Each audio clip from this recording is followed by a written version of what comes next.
Happy Friday! I am so excited to be back with you for another episode of 5 Things Friday. To kick off 2020, I thought it would be fun if we go back to 2019. I'm going to share some of my major writing milestones with you, and some of the numbers might surprise you. They definitely surprised me.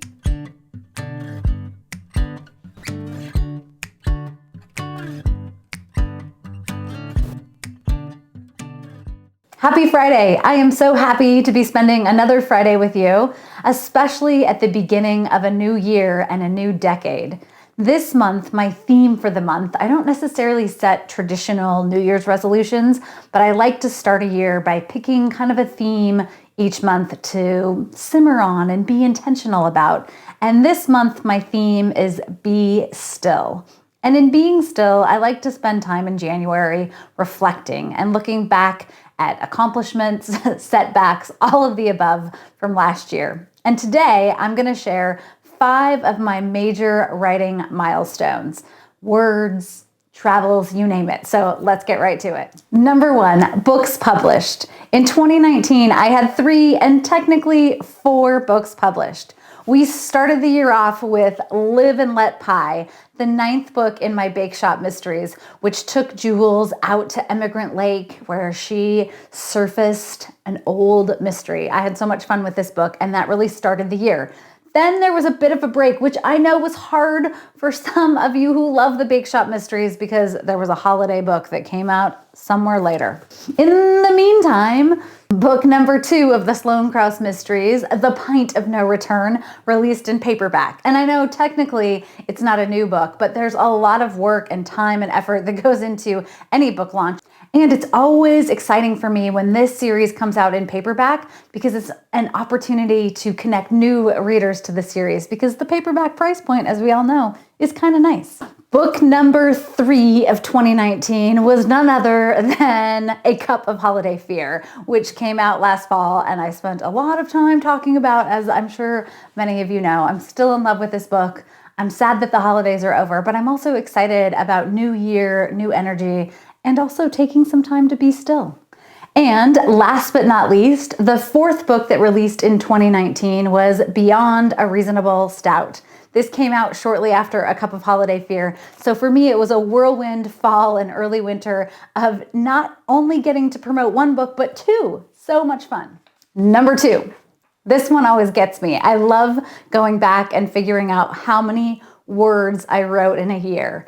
Last year, here's my little drum roll, I wrote 225,000 words. That translates into about 3 books. And I probably actually have to bump that word count up because there is plenty that gets cut in the editing process. But nonetheless, I feel pretty great about 225,000 words in a year. And if you're thinking about writing a book this year in 2020, that should give you inspiration. When I first started writing, I was definitely never imagining that I would be writing that many words in a year.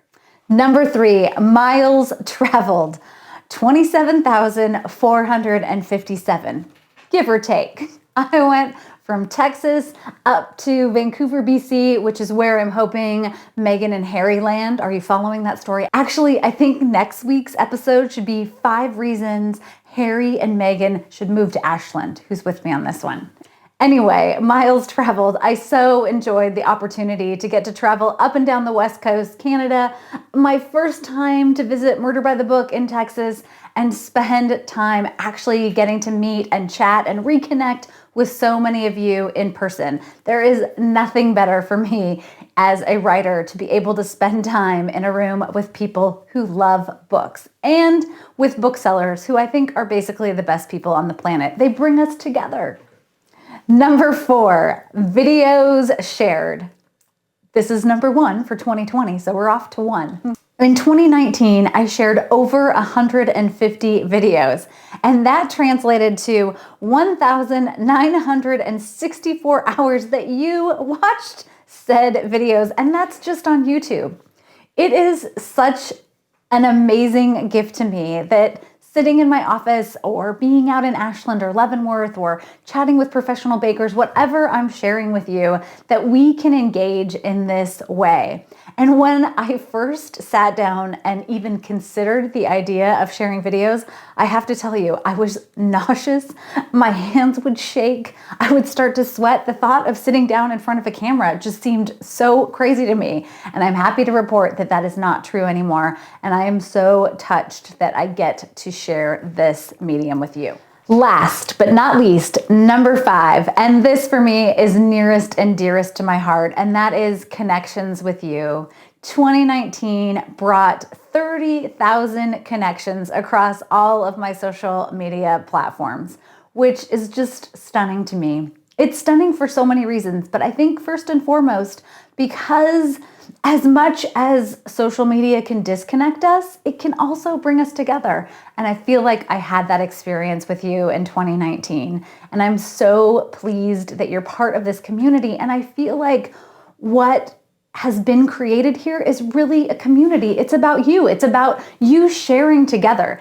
Nothing makes me happier than logging on to Facebook, let's say, where I've posed a question and you all are engaging back and forth too. That is the best. And I think that is the gift of books for sure.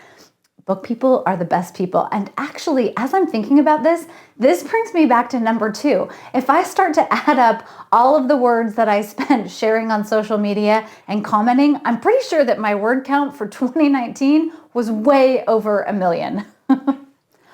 Phew, that was a lot for a year, but I have so much more in store for 2020. And most importantly, I want to say thank you for being part of this journey and part of this community. And I can't wait to connect more in this new decade. As always, thank you so much for joining me for the first episode of 2020's 5 Things Friday. Be sure to subscribe to my page and click the bell to get notified whenever I share new videos. Happy weekend.